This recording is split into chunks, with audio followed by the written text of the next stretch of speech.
tardes a todos. Gracias por estar aquí en esta mesa redonda sobre el cambio climático en América y en el mundo, realidades y propuestas. Están conmigo Teresa Rivera, Guillermo Dascal y Martín Barreiro. Me van a permitir que rápidamente haga una reseña de cada uno de ellos. Teresa Rivera es directora del Instituto de Desarrollo Sostenible y Relaciones Internacionales, con sede en París, desde junio del 2014, instituto con el que colaboraba ya desde antes de septiembre del 2013. Ella es funcionaria excedente del Cuerpo Superior de Administraciones Civiles del Estado, licenciada en Derecho por la Universidad Complutense de Madrid y diplomada en Derecho Constitucional y Ciencia Política por el Centro de Estudios Constitucionales. Fue secretaria de Estado de Cambio Climático entre el 2008 y 2011 y directora general de la Oficina de Cambio Climático entre 2004 y 2008 y ha ejercido con anterioridad diversos puestos técnicos en los ministerios de Fomento y Medio Ambiente. Es miembro de distintos consejos asesores, entre los que destacan el Consejo de Liderazgo Global de la Red de Soluciones para el Desarrollo Sostenible de Naciones Unidas, el Consejo Asesor Global en Cambio Climático del World Economic Forum y el de la iniciativa Momentum for Change de la Convención Marco de Naciones Unidas para el Cambio Climático. Pertenece al Consejo Internacional del BC3, al Consejo Asesor del Institut pour la Recherche du Développement y a los patronatos de la Fundación Alternativas y de Fundipax. Guillermo Pascal, por su parte, ex experto en cambio climático de la asistencia técnica de Euroclima Plus o más, que es un programa de cooperación regional entre la Unión Europea y América Latina dedicado al cambio climático. Su objetivo es facilitar la integración de las estrategias y medidas de mitigación y de adaptación ante el cambio climático en las políticas y planes públicos de desarrollo en América Latina. Guillermo Dascal tiene 17 años de experiencia en el mundo del desarrollo sostenible y ha sido consultor para Naciones Unidas, CEPAL, PNUD, la Comisión Europea y diversos países latinoamericanos. Se ha dedicado a asesorar y evaluar sobre cambio climático, desarrollo sostenible, asentamientos humanos, ciudades habitables. Es geógrafo de formación con estudios de posgrado en políticas urbanas y ecología, Universidad de París 12, Instituto de Urbanismo de París y Universidad de Toulouse 3, UNESCO. Y ha sido becario Fulbright en el Centro de Investigación Urbana de la Universidad de Nueva York. Bienvenido, Guillermo. Por su parte, Martín Barreiro, que será también el moderador de esta mesa, forma parte del equipo de meteorología de Radio Televisión Española, es licenciado en Ciencias Físicas por la Universidad de Santiago de Compostela y se especializó en previsión meteorológica marítima. Su trayectoria profesional arrancó en 2002 y estuvo vinculada al Centro Meteorológico Regional de Galicia, perteneciente al Ministerio de Medio Ambiente, donde ejercía como meteorólogo operacional y numérico. En este mismo año comienza su andadura como meteorólogo y presentador de la Televisión de Galicia. Además, compagina esta labor con el asesoramiento científico al servicio de la información de la Radio Pública Gallega.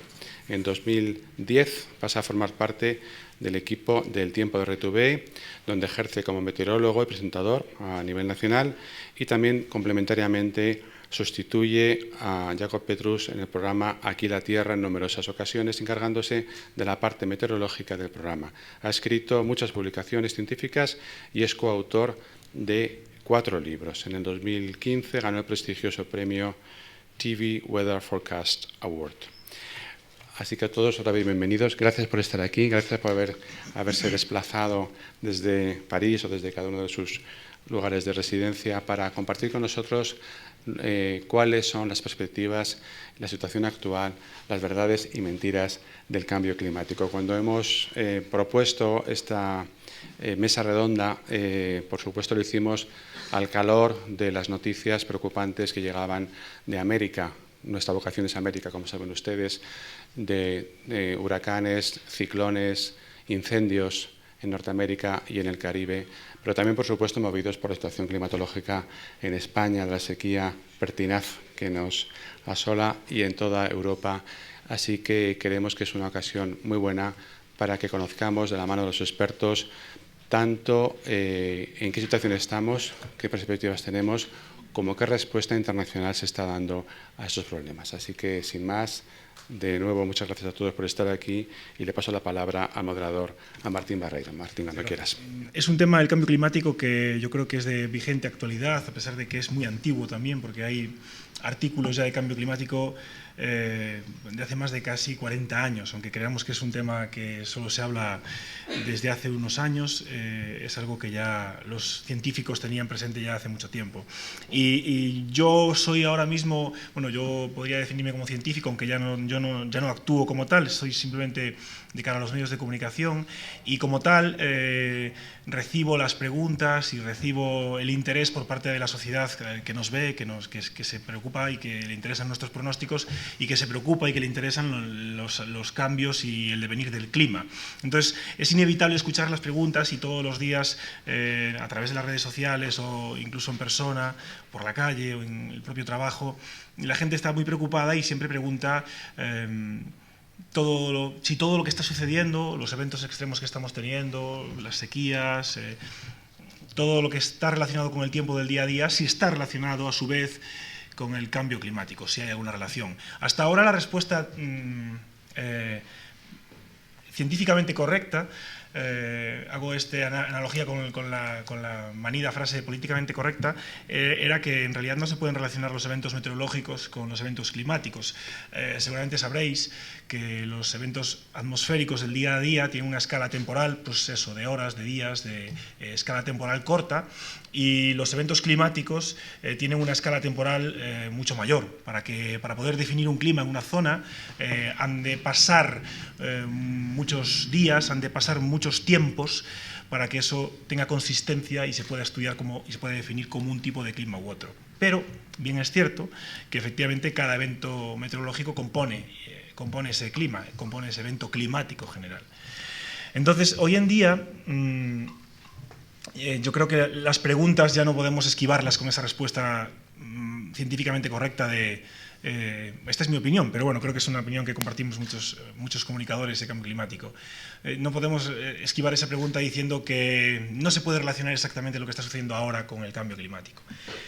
Y eso por una parte, esa es una pequeña reflexión que quiero hacer antes de empezar. Ellos son mucho más expertos que yo en cambio climático, sin duda, entonces yo simplemente quiero hablar un poco de la parte que me toca, que es la comunicación de ese cambio climático, de cómo lo hemos comunicado y hacer una pequeña reflexión, además de esta primera, una pequeña reflexión y autocrítica, ¿no? Yo creo que se ha hablado mucho del tema y en muchos casos no se ha hablado de forma de lo correcto que debería de hablarse, y eso ha tenido unas consecuencias negativas a la hora de cómo lo ha reflejado, cómo lo ha asimilado la sociedad. Se ha hablado en un principio mucho y muy dramáticamente, luego lo iremos analizando en detalle porque tenemos opiniones similares o no, y cómo eso ha provocado en la gente pues, cierto desapego al tema, ¿no? Ha habido momentos en la historia de la comunicación del cambio climático en que a la gente no le interesaba demasiado ya el tema porque no encontrábamos solución. Ahora estamos viviendo eventos extremos con relativa frecuencia, una alta frecuencia más de lo habitual, que es precisamente una de las consecuencias que se había extraído ya en los pronósticos de cambio climático, con lo cual se están cumpliendo, lo cual es algo que por una parte da más validez a los pronósticos y por otra parte pues quizás nos asusta un poco más porque la estamos viviendo ya. Ya no es aquello que iban a vivir nuestros hijos y nuestros nietos, es algo que está sucediendo ya. Entonces yo creo que es momento de actuar y esto creo que es una gran iniciativa. Yo quiero empezar diciendo que la Casa de América hace muy bien hablar de esto, hablar para América y hablar para España, para todo el mundo de un problema tan vigente. Y entonces aprovecho ya y hago la pregunta que me hacen todos los días a mí, o muchos días a mí, se la voy a hacer a Teresa porque así ya la obligo a responder a ella, esto que está pasando este mes de octubre, Teresa, de que tengamos un mes, uno de los meses de mayor precipitación. Sí sabéis que octubre es uno de los meses de mayor precipitación, bueno, es el mes de mayor precipitación del otoño y uno de los más del año.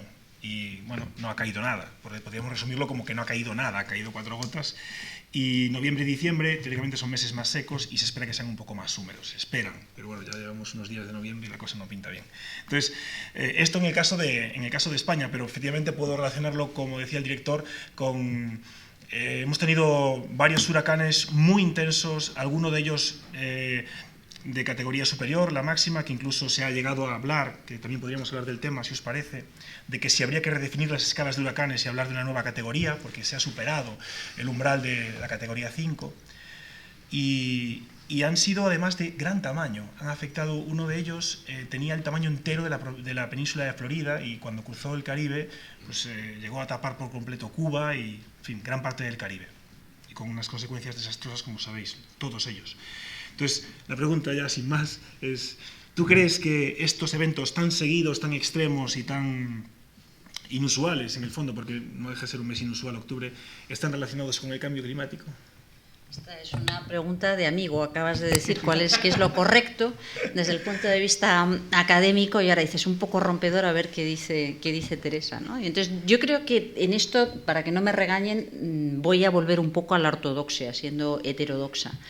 Yo creo que es verdad que han sido unos meses abrumadores, porque hemos visto una sequía que dura mucho tiempo, mega incendios, no solamente mega tormentas tropicales subiendo por el Atlántico o mega huracanes en el Caribe, etcétera, etcétera, etcétera. Falta de agua, 6 meses en camiseta llevamos aquí en España. O sea, que todo esto pues son fenómenos que yo no sé si se pueden asociar, no asociar, vuelvo a la ortodoxia, pero a mí me parece que quizá en estos casos es bueno ir a los elementos esenciales, ¿no? A simplificar en la medida de lo posible algunas de estas cosas. Y los elementos esenciales apuntan con bastante rotundidad algunas pistas muy significativas.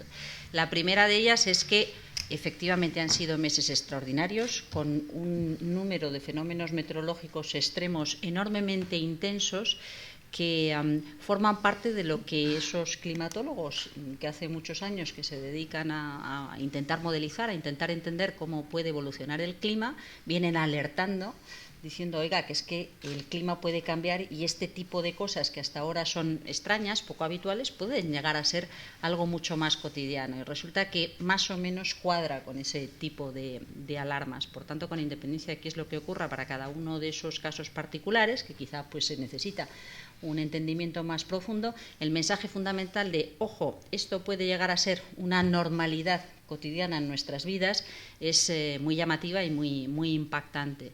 La segunda de estas cosas que a mí me parece importante en los esenciales es evitar lo que acabas de decir. Claro, esto resulta muy abrumador. Si esto es una nueva normalidad y a partir de ahora solo tengo incendios, huracanes, tormentas tropicales, ¿qué hago? Que está fuera del alcance de lo que yo puedo hacer, ¿no? Y es una reacción que yo diría hasta normal. Si está fuera de mi alcance, pues carpe diem, cada día disfrutar de lo que tengo a mi alcance y poco más, ¿no? Y entonces yo creo que quizás esto el otro componente que hay que evitar en lo que tú dices, porque no vale relajarse. Es probable que lo que está en nuestro alcance no sea el gran huracán, pero sí el contribuir a que aquello no se ponga peor con el paso del tiempo. Y a lo mejor en términos de comunicación lo que falta aquí y allí, y estamos entre todos intentando construirlo, es identificar qué cosas concretas, qué sendas construidas a partir de muchas cosas concretas pueden ayudarnos a paliar, a remediar, a asegurar un futuro más o menos razonable y más o menos predecible, que facilite la vida a los meteorólogos de la tele para cuando tengan que explicarnos qué es lo que ocurre con el tiempo de cada día, ¿no? Sí, porque cada día es más complicado pronosticar. No os voy a engañar, pero esto lo hablaba el otro día con un compañero y hablábamos de esto precisamente, que nos ha tocado una mala época de trabajo porque los pronósticos cada vez son más complejos y afectan más a la sociedad de una manera negativa. Entonces yo introduzco a veces, que creo que ya me estoy extralimitando en mi trabajo, introduzco esas cosas que le corresponderían a las gentes de protección civil, de autoprotección, ¿no? Que en realidad, por ejemplo, en el caso de Estados Unidos es una cosa que lleva mucho más tiempo que nosotros en lo que es la comunicación meteorológica en televisión. También los ingleses nos llevan más años de ventaja, y ellos ya introducen en su comunicación diaria medidas de autoprotección. No suena raro allí hablar de qué hacer o cómo comportarse, y tampoco en América Latina. Hay muchas páginas web oficiales que en el pronóstico asocian directamente cada día, todos los días, no es una cosa puntual, cada día, las medidas de autoprotección en caso de tormentas severas, de inundaciones y de corrientes. Si me permites, eso comenzó mucho con la capa de ozono, con la protección de la capa de ozono, sobre todo los países del cono sur, en los cuales cada día se indicaba qué era lo que había que hacer, cuál era el índice del día y cómo uno tenía que protegerse. Yo creo que en el caso de América Latina, volviendo un poco a la pregunta sobre esta relación entre los fenómenos meteorológicos y los fenómenos climatológicos, en el caso sobre todo de los eventos extremos como tornados y huracanes en América Central, mayoritariamente, que es donde ocurren, si uno analiza la tendencia, es claro de que la frecuencia, o sea, la cantidad de eventos, la intensidad del mismo evento, la magnitud del área, es realmente mayor. En la curva es absolutamente clara y por años, por décadas ha sido de una intensidad X y ahora se ve todo realmente incrementándose mayoritariamente. O sea, dentro del capítulo de técnicos y profesionales que trabajan en el tema de la región, en general hay un consenso de que efectivamente hay una relación y ese es un tema que tiene que quedar muy claro. Y yo creo que asociando este punto con el tema de la comunicación, yo creo que en un momento hubo un periodo en el cual había una conciencia significativa en torno al tema del cambio climático y ahora pareciera ser como que se ha estancado un poco y estamos llegando quizás a una situación que algunos califican de peligrosa en el sentido de que parece que es inevitable, entonces no hay nada que hacer, entonces esto va a ser así, adaptémonos, punto. Entonces este es un tema como que hay que preguntarse, ¿es este el camino correcto? Yo pienso en una situación totalmente opuesta y estoy pensando en otro campo, como es el campo de los desaparecidos en Argentina, por ejemplo, en el cual las personas que han fallecido, que han desaparecido, son desaparecidos. Hasta que no se encuentra el cuerpo, siguen siendo desaparecidos 30, 40 años después. Entonces aquí estamos viendo un proceso de que está afectando nuestras vidas cotidianas y sin embargo ¿podemos como un mensaje decir esto es inevitable, listo, pasemos a adaptarnos o tenemos que seguir trabajando para enfrentar este problema? Entonces hay un discurso que es como ambiguo y que es necesario, yo creo, trabajarlo. ¿Puedo intervenir? Sí, claro, por supuesto. Es que se me han ocurrido 4 cosas, 3 a propósito de cosas que has dicho tú y una a propósito de lo que acaba de decir Guillermo. Has dicho algo muy importante, que es la capacidad de orientar para reducir el daño que se puede producir cuando ocurren estos fenómenos, que es algo propio de los servicios de protección civil. A veces mejor coordinados, a veces peor coordinados, con más medios o menos medios. Siempre se pone como ejemplo la capacidad que tiene una isla como Cuba para reaccionar, gestionar una población preparada que entiende cuál es el tipo de riesgos, de incidencia que puede tener un gran huracán sobre la población y sobre las infraestructuras y, por tanto, los datos que salen a la luz cada vez que hay uno de estos grandes huracanes en el Caribe es que frente a destrucciones millonarias en muchos sitios, con pérdidas de vida importantes en muchos sitios, en Cuba hay destrucción, hay daños, pero nunca son daños enormemente cuantiosos y es muy raro que haya pérdidas de vidas humanas. Es decir, la población está preparada. Hay parte del mensaje que lamentablemente es inevitable, es que si va a haber más fenómenos meteorológicos extremos de gran intensidad, es bueno que la gente entienda cómo puede reaccionar y cómo puede protegerse. Y ahí hay una labor de comunicación y una labor de preparación que a veces podemos pensar que es muy sofisticada, pero en realidad no siempre es tan sofisticada, tan compleja o tan costosa como pudiera parecer. Es sobre todo una labor de entendimiento, por supuesto, cuanto más sofisticada mejor, pero sobre todo lo que se necesita es un conocimiento bueno y claro de qué es lo que debe hacer la población. Luego hay otra cuestión que también me parece muy, muy interesante a propósito de este mismo asunto, y de lo que hemos estado viendo en el mes de octubre, ¿no? Con esa imagen de los 3 huracanes pasando simultáneamente y asolando todo el Caribe. unos huracanes Solo con una... un inciso que hago. Y Sí. además que nos acordemos que uno de esos huracanes fue el que más al este llegó del Atlántico de la historia, desde que hay registros. Es decir, que para que veáis que en realidad estamos hablando de América Latina, pero que nos toca todo a nosotros, porque ese huracán que asoló el Caribe llegó aquí. Bien es cierto que no nos afectó mucho, pero llegó muy cerca, muy peligrosamente cerca, perdona que interrumpa, Sí. para que en realidad, que luego lo hablaremos si queréis, de la conexión tan importante que hay en toda la atmósfera, de lo que Lorenz denominó en su día pues la teoría del caos y la mariposa, que luego también pues eso hablaremos de cómo todo está tan relacionado y cómo un evento que sucede en el Pacífico, como conoceréis seguramente el Niño, nos afecta a nosotros. Perdonad que haga este inciso, pero creo que además en este caso los huracanes han cruzado el Atlántico y han venido a nosotros. Muy bien, pues yo iba no a eso, sino a otra cosa que me parece muy llamativa. También tendemos a pensar, cosa que es verdad, que estos impactos son mucho mayores en países vulnerables, frágiles, son años de atraso en términos de desarrollo, pérdidas muy cuantiosas en servicios básicos y afectan a los más frágiles y vulnerables dentro de los colectivos de la población, cosa que es completamente cierta. Bueno, vamos a repasar esas imágenes de qué es lo que ocurrió en el Caribe en estos últimos huracanes del mes de octubre. Nos encontramos con Antigua y Barbuda, con la isla de San Martín y con Puerto Rico. Y en Puerto Rico, estado asociado a Estados Unidos, llevan 2 meses sin agua y llevan 2 meses sin luz. Es decir, ¿qué ocurre con el resto de los países y de las zonas afectadas que no nos salen en el radar y que en teoría tienen mucho menos medios, muchos menos recursos, mucha menos capacidad de reaccionar cuando se produce uno de estos eventos? Por tanto, es algo que vamos a ir viendo cada vez con mayor intensidad. Tenemos que estar preparados, ocurra lo que ocurra. Si sabemos, si tenemos una capacidad de anticipar qué es lo que va a ocurrir, lo razonable sería también tener una capacidad de anticipar como comunidad internacional de qué modo podemos ofrecer una cierta solidaridad, una cierta garantía de que los elementos básicos, los servicios básicos para un mínimo de vida razonable se pueda mantener. Y la tercera cosa, al hilo de lo que tú decías, Guillermo, es que yo creo que aquí a veces nos confundimos sobre si es mejor evitar las emisiones de gases de efecto invernadero y por tanto que se incremente el problema.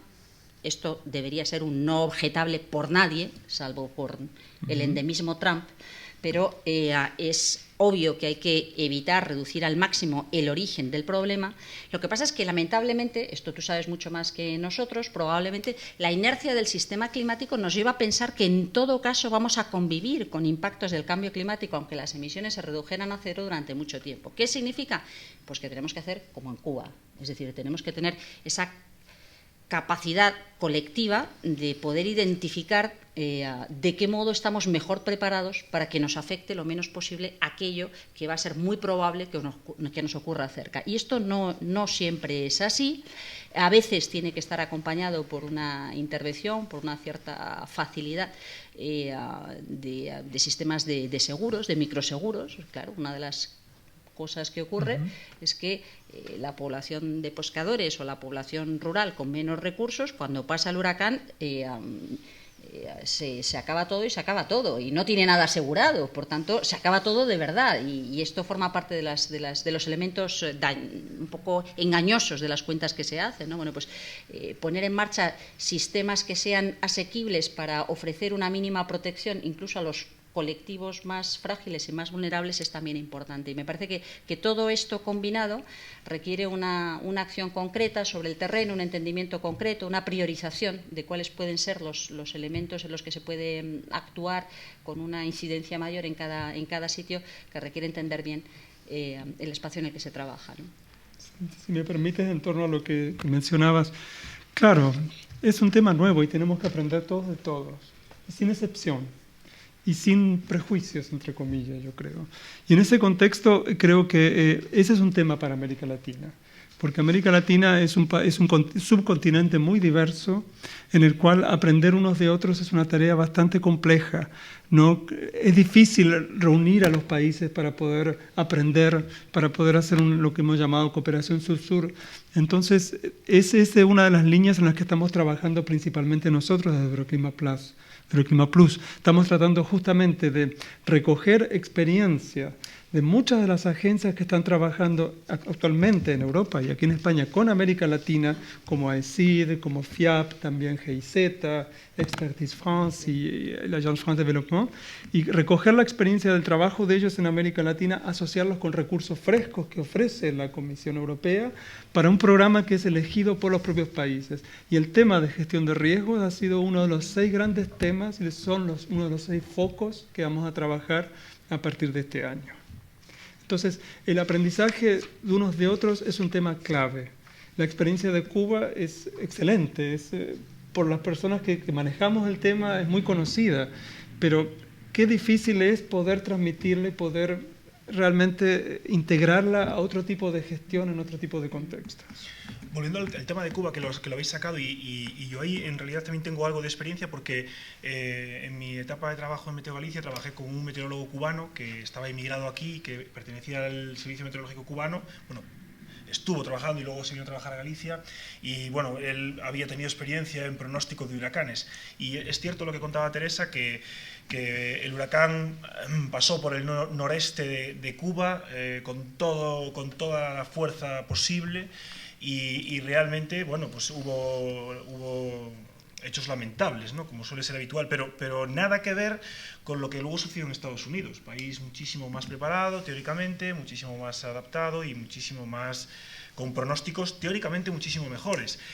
Y en realidad mi experiencia, y él nos lo contaba, este meteorólogo cubano, también tuvimos la fortuna de conocer a más trabajadores del centro que vinieron de visita, gente que había vivido esos momentos de pronóstico de un huracán, ¿no? que deben de ser realmente difíciles, ¿no?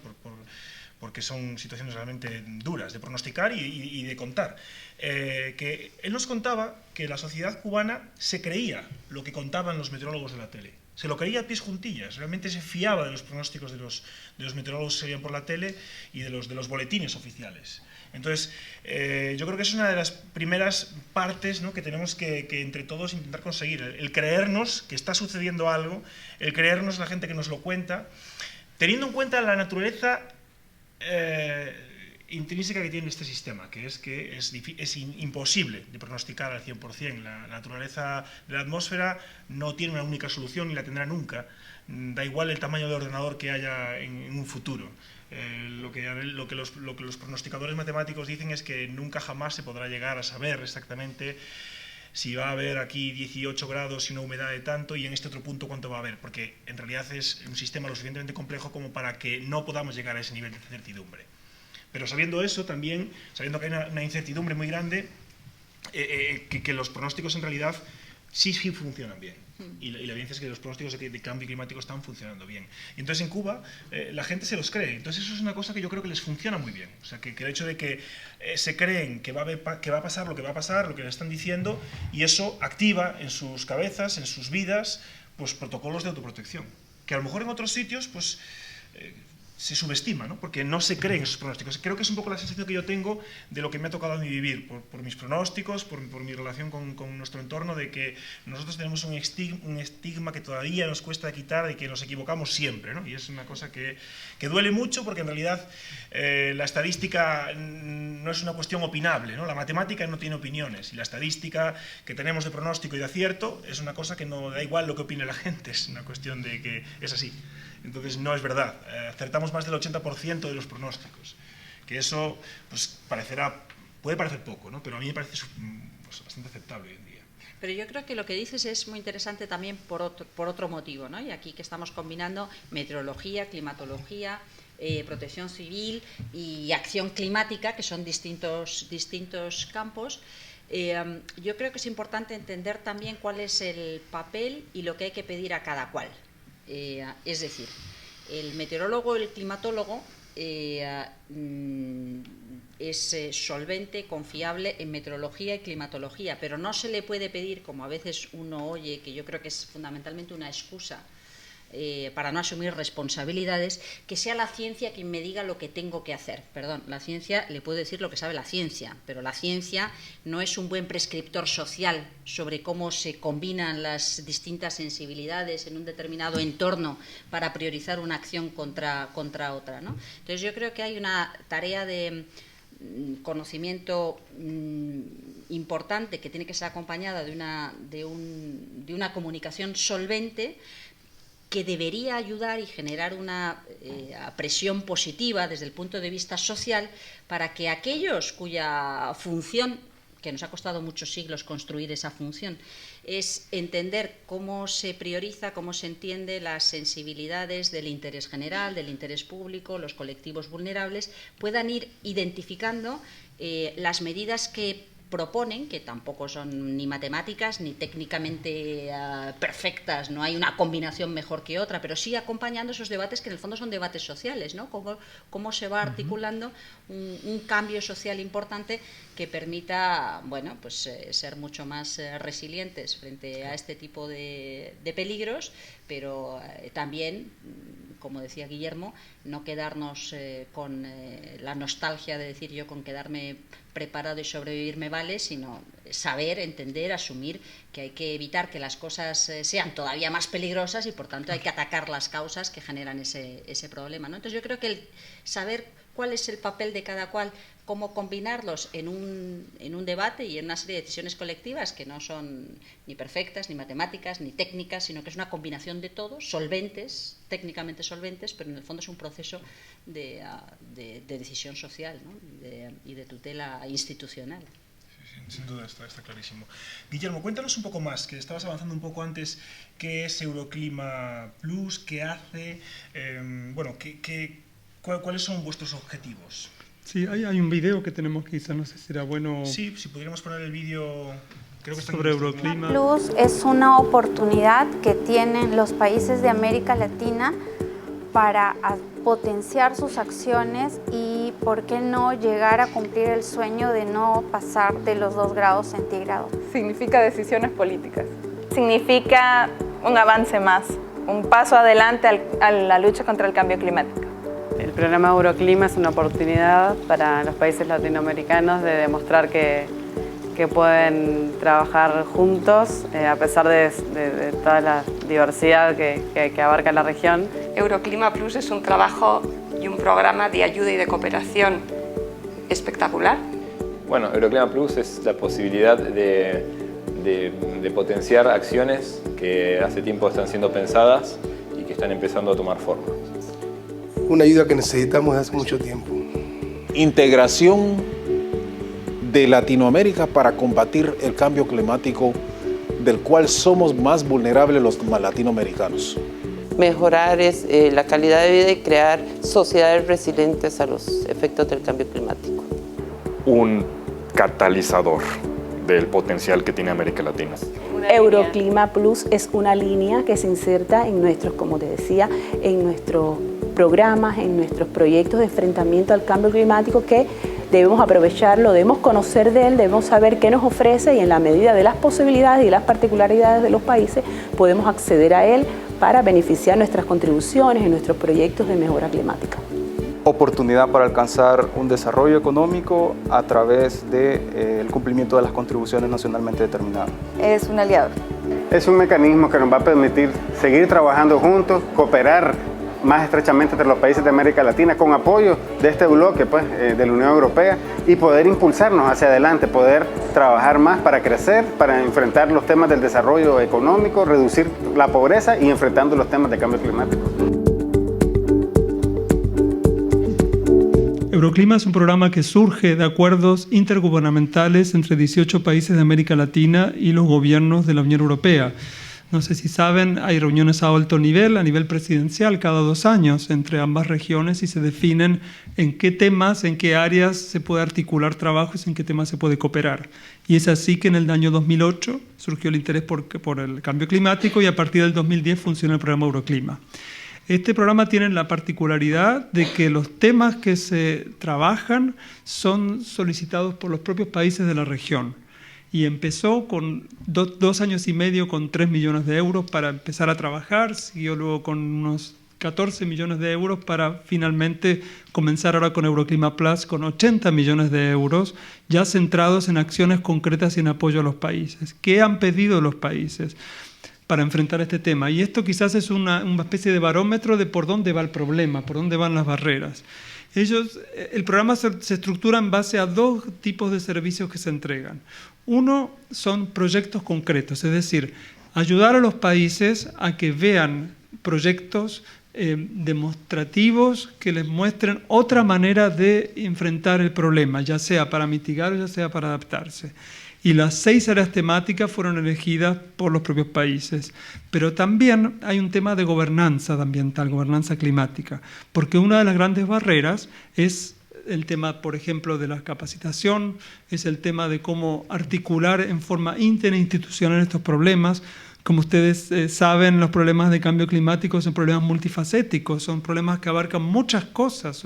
Por ejemplo, si pensamos en algunos sectores de América Latina con el derretimiento de los glaciares, pienso en Mesoamérica, los valles donde hay campesinos, donde hay grupos indígenas, pero también actividades agrícolas, exportadoras, etcétera, de alto nivel tecnológico. Desaparecen los glaciares, entonces, ¿cómo enfrentar este tema? ¿Qué organismo del gobierno de estos países es el que se encarga de enfrentarlo? ¿Es el Ministerio de Agricultura? ¿Es el Ministerio del Ambiente? Que en general son ministerios con un potencial menor de acción. Entonces, ¿cómo crear este tipo de comités de emergencia para enfrentar estos problemas? Entonces, hay todo un área grande del programa Euroclima que se llama gobernanza o servicios en los cuales los países solicitan, necesitamos por favor ayuda para aprender de tal otro país, necesitamos ayuda para formar nuestro equipo, necesitamos ayuda para formular proyectos. La formulación de proyectos climáticos, que muchos de ellos requieren de cooperación internacional, es un tema bastante complejo.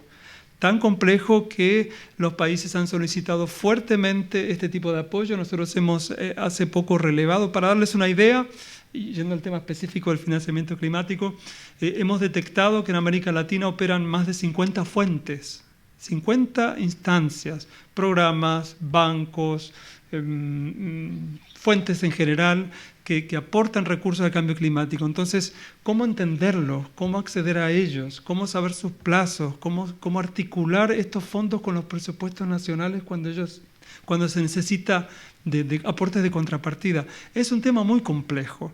Entonces, desde Euroclima trabajamos en dos órbitas. Por un lado, atender temas específicos, gestión de riesgo, bosques, biodiversidad de ecosistemas, el agua, energía, y por otra parte, cómo atender estas cosas, entre comillas, pequeñas, pero muy importantes. Entonces, en la región son muchos países, trabajamos conjuntamente con 18 países. El hecho de reunirse y aprender, como decía anteriormente, es algo que no ocurre habitualmente. Entonces nosotros estamos allí con este programa para poder apoyarlos. Es un poco la idea. Las barreras tienen que ver con gobernanza y tienen que ver con la formulación, diseño y gestión de proyectos específicos. Proyectos como, por ejemplo, si uno quiere hacer una ruta de que estuviera protegida de las inundaciones, bueno, hay un Ministerio de Obras Públicas, pero también hay otros tipos de ministerios que tienen que estar convencidos que este es el tema. Entonces, no es una tarea fácil, pero en eso estamos. Muchas gracias, Guillermo. Me gustaría preguntaros a los dos, bueno, empiezo por ti, Teresa, ¿qué esperanza tienes ahora en la nueva COP que está empezando?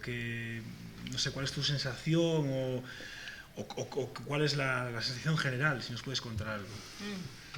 Bueno, yo creo que es algo que encaja bien con lo que acaba de explicar Guillermo, porque es algo complementario. La reunión anual de Naciones Unidas, de la Convención Marco de Naciones Unidas para el Cambio Climático, en el fondo es una plataforma de gobernanza global, de qué modo podemos tener la visión de conjunto sobre qué ocurre, qué significa que unos hagan más o hagan menos, cómo se puede acelerar, apretar el paso en esta dirección o en esta otra después del Acuerdo de París. Sabemos que hay una dicotomía entre los objetivos que nos hemos marcado, cuál es el nivel de riesgo que asumimos colectivamente y la suma, el resultado de las contribuciones de lo que hacen los países, y sabemos que eso tenemos que acelerar, tenemos que hacer muchas más cosas, ¿no? Para esta reunión anual, la agenda es probablemente aburrida desde el punto de vista de la agenda oficial, porque la agenda oficial de esta reunión es redácteme usted, póngase de acuerdo en la letra pequeña, en el desarrollo que requiere el Acuerdo de París para poder ejecutarse, cómo se mide, cuándo se mide, quién, de qué modo se hace, cómo se valora el impacto de las cosas que están ocurriendo, y todo esto pues son aspectos técnicos que resultan poco atractivos, ¿no?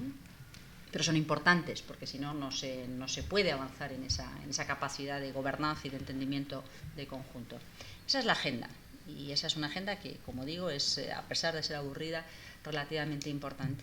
Pero junto a la agenda yo creo que hay otros dos elementos muy sensibles y mucho más llamativos, quizá más difusos, más sutiles a la hora de interpretar qué es lo que ocurre, a los que hay que prestar atención. Es la gran cita anual de la comunidad internacional en materia de clima, a la que acuden los negociadores, los diplomáticos, los técnicos, representantes de los gobiernos, pero a la que acude mucha gente también, y en la que no solamente se negocia esos aspectos técnicos de una agenda pensada para los representantes de los gobiernos, sino que también es el momento en el que se toma el pulso, se entiende hasta qué punto hay una voluntad de avanzar más o menos. Y claro, esta reunión tiene lugar ya con el señor Trump en la Casa Blanca, en Washington, después de haber anunciado, es la primera que se celebra después de que haya anunciado su intención de dejar el Acuerdo de París, generando una reacción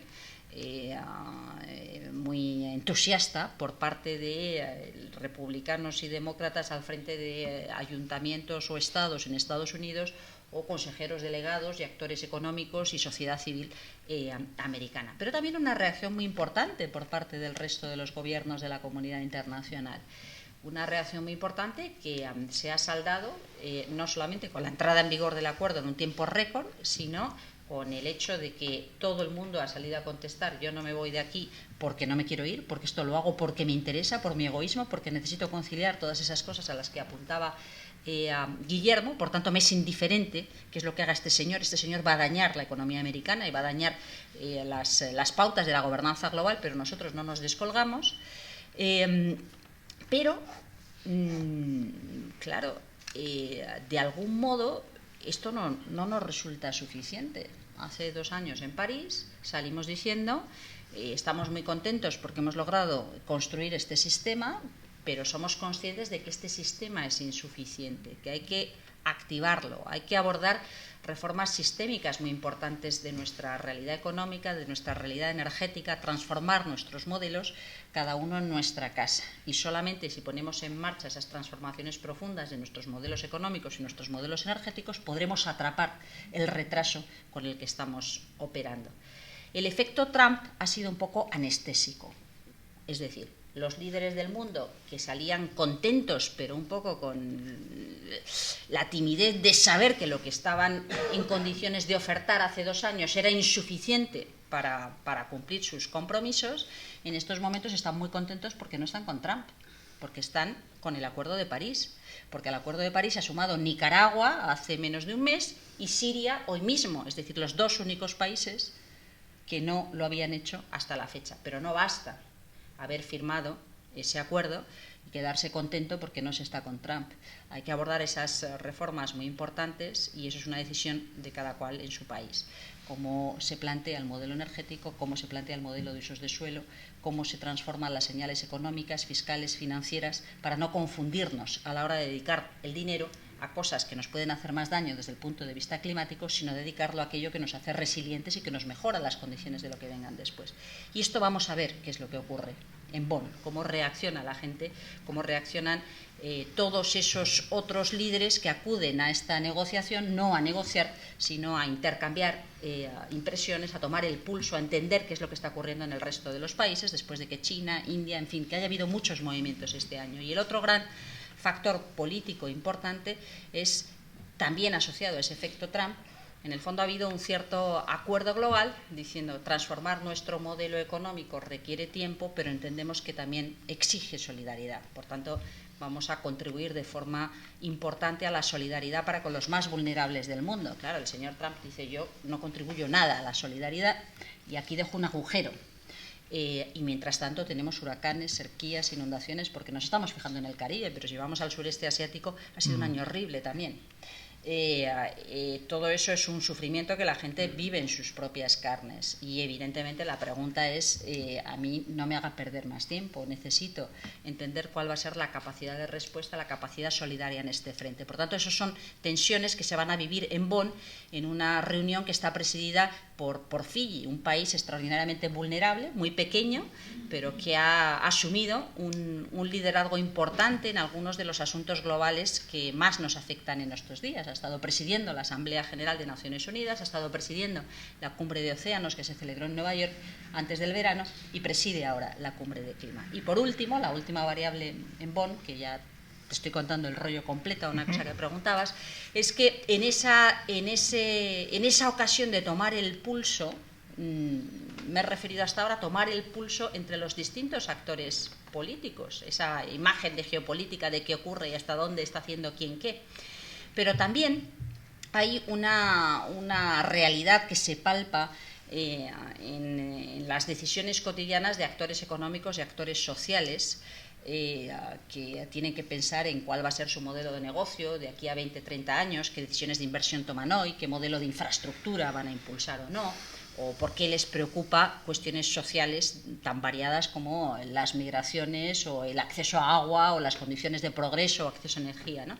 Entonces, las reuniones anuales de Naciones Unidas en materia de clima se convierten en un gran foro de atracción para todo esto, en el que de algún modo estos actores entienden qué es lo que están ocurriendo, ese proceso de aprendizaje, sur-sur, norte-sur, todo cruzado, ya el mundo es mucho más complicado y el aleteo de la mariposa se ve también en este campo, se reúnen y ven, aprenden, entienden, y eso también es importante, es interesante, porque también es un termómetro de hasta qué punto hay confianza en ese proceso, en esa capacidad de cambio, hay ganas de hacer más, o hasta qué punto se respira una cierta frustración, una cierta sensación de que las cosas no están funcionando como deben. Y entonces yo creo que tenemos que prestar atención a los tres frentes: el oficial aburrido, pero muy importante, el termómetro de la política y de los compromisos de la geopolítica, hasta dónde hay voluntad de implicarse en materia de solidaridad y en materia de transformación real de la economía, y ese otro tercer pilar de qué ocurre con el resto de los actores que no son estrictamente representantes de gobierno, pero que tienen mucho que decir porque lo dicen todos los días a la hora de tomar decisiones y ejecutar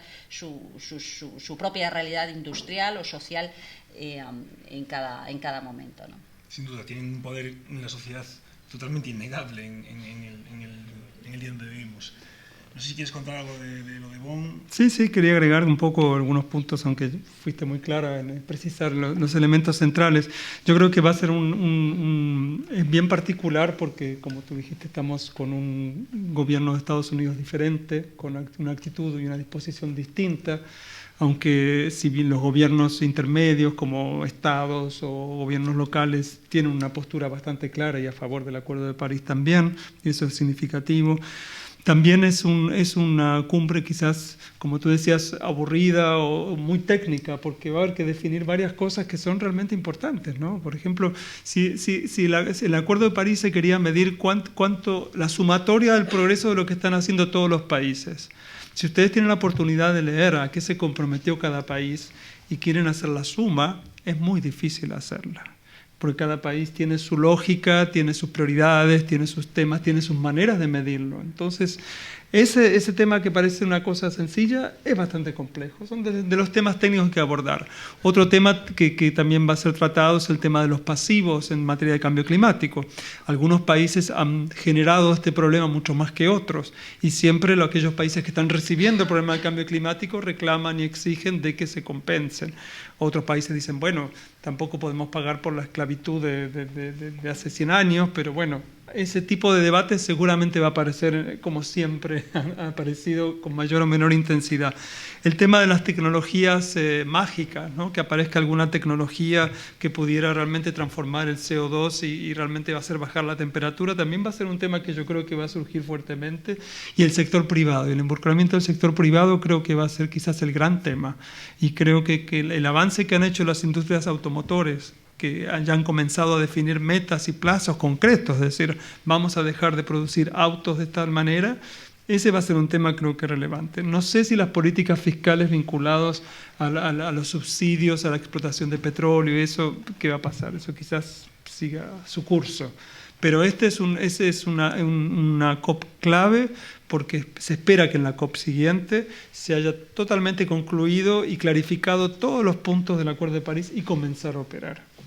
Yo creo que esto que dices de los subsidios es muy importante en todos los frentes y probablemente el foro de decisión no es este, aunque siempre surge y debería surgir con más fuerza en términos de debate, ¿no? Subsidios perniciosos desde el punto de vista social y ambiental y poco explicables desde el punto de vista económico. Pero está ocurriendo una cosa muy interesante. Hay muchas cosas de las que hablar de los subsidios a los combustibles fósiles, pero quizá la cita más interesante al respecto se va a producir en Buenos Aires, con ocasión de la reunión de la Organización Mundial de Comercio en diciembre, donde hay una petición bastante consensuada ya para eliminar los subsidios a los combustibles fósiles que, en el fondo, alimentan sobrepesca y pesca ilegal.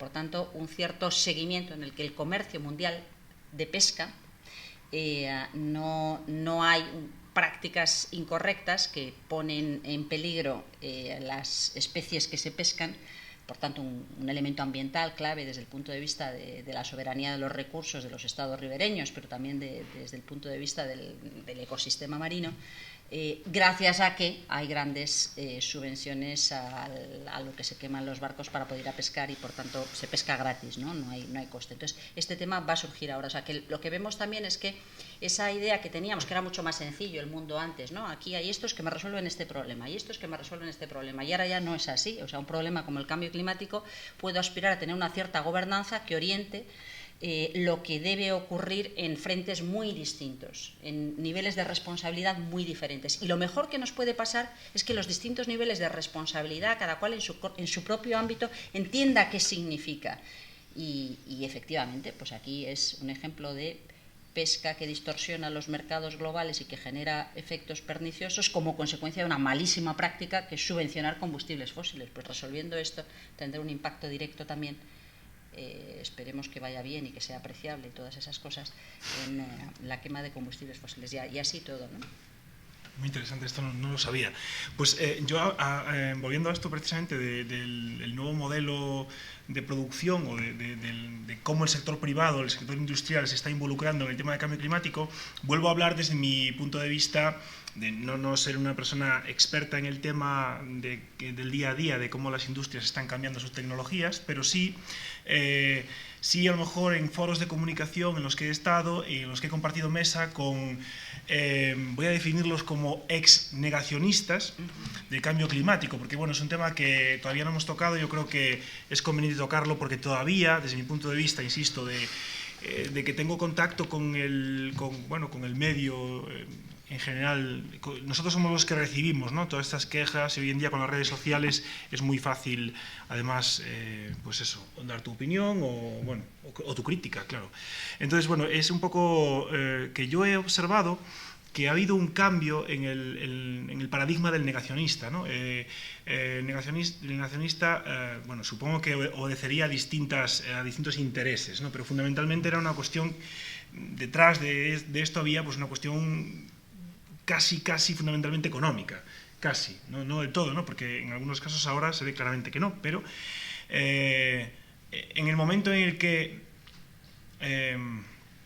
es la sensación que tengo por lo que han dicho estas personas que yo he compartido, pues eso, charla con ellos y tal. Ahora no lo son ya.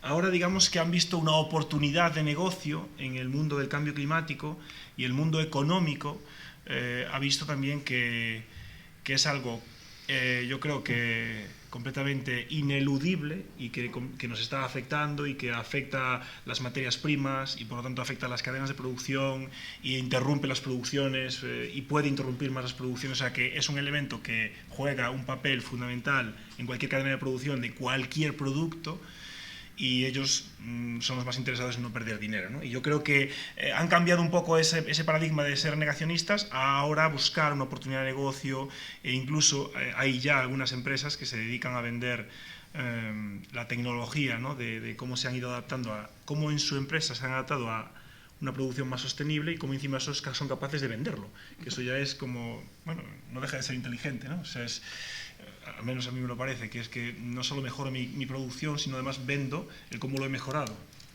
Entonces, yo lo que quiero hacer una observación, ¿no? ¿Qué opináis vosotros de esto? Porque claro, parece que ahora precisamente la posición de Trump es totalmente negacionista, pero que es un... Yo a lo mejor nos interesa abordar este tema o no, pero no sé qué opináis del tema de de que todavía en la sociedad, a mí no me cabe duda de que todavía hay dudas. Hay parte de la sociedad que todavía tiene dudas de si es cambio climático o no es cambio climático. Y hay gente encima que tiene teóricamente una voz autorizada y que sigue creyendo que... A mí me interesa mucho hablar de este tema, pero quizá dejamos a... Para mí es dramático, pero es cierto. Yo creo que hay todavía una parte de la sociedad que no cree en este tema. Como si fuera algo de creer, ¿no? Cuando en claro, exactamente. No creemos cuando vamos al médico que el médico nos ha diagnosticado mal porque, ¿no? O sea, hay gente que se le cree y hay científicos que no se le cree. A mí esto es algo que me parece algo completamente inaudito, ¿no? ¿Cómo podemos poner en duda esto? Parece que estamos en la época de la Tierra es plana o no es plana, ¿no? Oiga, esos son los temas que yo converso en los taxis a veces, por ejemplo. Entonces le digo al taxista, imagínese usted si su cuerpo en vez de 37 grados tiene 39. ¿Qué pasaría? ¿Cuánto tiempo sobreviviría? ¿Cuál es el primer órgano que va a colapsar? ¿Cómo se puede saber eso? ¿Con qué nivel de precisión se puede saber? Entonces, ese es un tema como que enseguida, sí, lo entienden, hay un problema. Pero me pasó también que dando clases en una universidad de Norteamérica, que no voy a decir cuál, en el Departamento de Ciencia Política, en el área de política ambiental, dictaba yo. Y entonces, la verdad es que yo tenía dudas de que los alumnos realmente creyeran en el cambio climático. Les tuve que dar con una especie de inyección de pasarles el video de Al Gore y hacer debates hasta estar yo convencido de que mis propios alumnos realmente entendían que es un problema. Es muy difícil, ¿ah? Bueno, yo tengo muchas cosas que decir al respecto. Voy a intentar decir algunas solamente, ¿no? Yo creo que efectivamente es un poco erróneo pensar que esto es una cuestión de creencia o de fe. Uno no cree en la penicilina o no. O uno no cree... Es un poco absurdo. Pero sí creo que puede ser una cuestión de prioridades. Ya, pero yo creo que es que se plantea mal la pregunta. A mi juicio puede ocurrir que haya una duda técnico-científica por parte de alguien, pero lo más habitual es que lo que haya es una ordenación de prioridades y percepciones distinta. Ese grupo muy amplio, muy heterogéneo de lo que tú llamabas ex-clima escépticos, más allá de que tuvieran mayor o menor conocimiento del sistema climático, probablemente a lo que te estaba refiriendo es a empresas, a corporaciones con una mochila a sus espaldas suficientemente importante en términos de expectativas de retorno, de beneficios, que se pone en riesgo como consecuencia de la posibilidad de que haya cambios bruscos en la regulación que les impidan materializar esos beneficios. Por tanto, no se trata de si se creen o no la ciencia del clima, se trata de, oiga, yo defiendo aquello en lo que he invertido y de lo que espero un retorno X, y si usted me dice que no voy a tener retorno X, mato por mantener ese retorno X. Y eso en algunos ámbitos va evolucionando. ¿Por qué? Pues, por ejemplo, el caso típico es muchas compañías eléctricas en distintos países donde tienen miedo a que esas grandes inversiones en infraestructuras complejas de las que esperaban un retorno y que parece que no van a tener, de repente se dan cuenta que su negocio es vender electricidad. Por tanto, les da igual que venga de un sitio o de otro, que lo que necesitan es un tiempo para acomodar sus infraestructuras, porque electricidad van a seguir vendiendo. Es más, todo apunta a que mucho. Por tanto, entienden cuál es la siguiente fase en la que deben acometer un tipo de inversiones diferentes y deben pensar cómo dejan atrás aquello que pensaban que iba a tener un retorno X, pero que ya está esos márgenes de incertidumbre. Es distinto otros sectores donde la cosa no pinta nada bien y no le encuentran una solución. Eso se ve con mucha claridad en el carbón, se ve con bastante claridad en la industria del petróleo, que en muchos casos todavía está pensando cuál es su futuro, si su futuro es una energía que no sea petróleo, si su futuro es el petróleo para otras cosas de mayor valor añadido y con otro tipo de soluciones técnicas al final, si su futuro es la gran ingeniería. O sea, están todavía muchas de ellas pensando qué ocurre, pero son grandes inversiones de las que tienen que extraer unos beneficios que no saben cómo hacer todavía. Entonces eso, insisto, creo que no es un problema ni de creencia ni de ciencia, es un problema de retorno, de expectativa de retorno. Y luego vamos a otro tema que es con el que ha jugado bien Trump, que yo creo que no se cree ni lo uno, ni lo otro, ni lo contrario, ni lo no contrario, pero que ha tocado una fibra sensible muy importante a la que a veces no prestamos suficiente atención y es un error. Claro, hay quien dice que una de las ocasiones en las que Hillary pierde la presidencia es cuando dice: yo lo primero que haré será cerrar las minas de carbón. Porque suena como una señora con la vida resuelta, que no tiene ningún pudor en enviar a su casa a un montón de mineros. En el fondo, el negocio está acabado, no tiene sentido económico, el sentido energético se ha perdido, no va a haber grandes inversores que inviertan dinero en esa zona, pero claro, ahí hay una serie de personas, y vale para los mineros, pero inmediatamente después podríamos ver para otros muchos sectores de actividad que están sujetos a un proceso de transformación muy profundo, donde, oiga, yo minero, a mí, me creeré o no me creeré, es que nunca me he tomado la molestia de dedicarle 5 minutos a la ciencia del clima, ni le voy a prestar la atención de 5 minutos, pero es que lo que me importa es llegar a fin de mes. Por tanto, mi prioridad no es el sistema climático, mi prioridad es llegar a fin de mes. Es decir, esos colectivos que son vulnerables, frágiles, donde bueno, pues la prioridad que tenemos cada cual, que es nuestra familia y nuestro fin de mes, no le encuentra mucha más expectativa si no hay una capacidad suficientemente solidaria de generar una alternativa. Por eso yo pienso que a veces, siendo como somos parte de una cierta élite intelectual y social y bueno, pues económica en el mundo, hemos tardado mucho en darnos cuenta que grandes transformaciones como esta siempre tienen grupos de población extraordinariamente vulnerables desde el punto de vista social, que son fácilmente manipulables, y es un efecto perverso importante, por parte de quien espera retornos, no le gusta ver que no hay retornos, pero le dice: oye, tú, minero, sal a la calle a defender tu trabajo. En el fondo, el señor que dice: tú, minero, sal a la calle a defender tu trabajo, probablemente tampoco está pensando mucho en el minero, sino en su beneficio. Entonces, yo sí creo que es muy importante que en este proceso de transformación, y esto sí que creo que es un rol fundamental de las instituciones, y si no, hay una falta de confianza en las instituciones que acaba generando un daño mucho mayor, y lo vemos con el auge de los populismos en muchos sitios, que es intentar identificar cuáles son las soluciones de acompañamiento para esos colectivos vulnerables que pueden verse amenazados por algo que es real, no leyes de la física y de la química, no son esquivables de ningún modo, pero para lo que no acaban de ver en su esfera de lo importante una alternativa que es resistirse. Y claro, pues si uno tiene que defender el pan y el agua de sus hijos y de su familia, pues lo que sea, ¿no? Entonces yo creo que hay un poco mezcla de todo, hay manipulación en torno a eso, pero sobre todo lo que hay es percepciones y prioridades que no hemos sabido interpretar correctamente o gestionar correctamente, y que si queremos de verdad abordar en la escala de lo que es importante abordar y con el tiempo tan limitado que tenemos esto, necesitamos enormes dosis de solidaridad para con los colectivos más frágiles en este esquema. Bueno, pues yo creo que si queréis acabar con una última reflexión y damos paso a unas preguntas, porque yo creo que ya vamos pasándonos un poco de tiempo. No sé, algo que queráis. No, yo quiero que, justamente con el tema de solidaridad, recordar que América Latina es el continente que tiene más desigualdad social, y esta desigualdad social se va a ver agravada con el tema del cambio climático.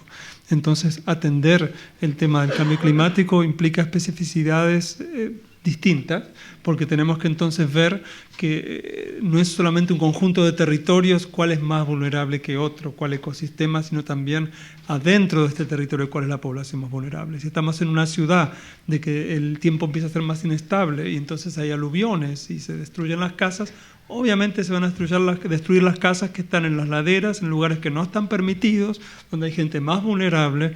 Entonces la tarea del gobierno de adaptarse al cambio climático implica también esa tarea social. Entonces es bastante más complejo. Eso quería agregar. Muy bien, muchas gracias, Guillermo. Y no sé si...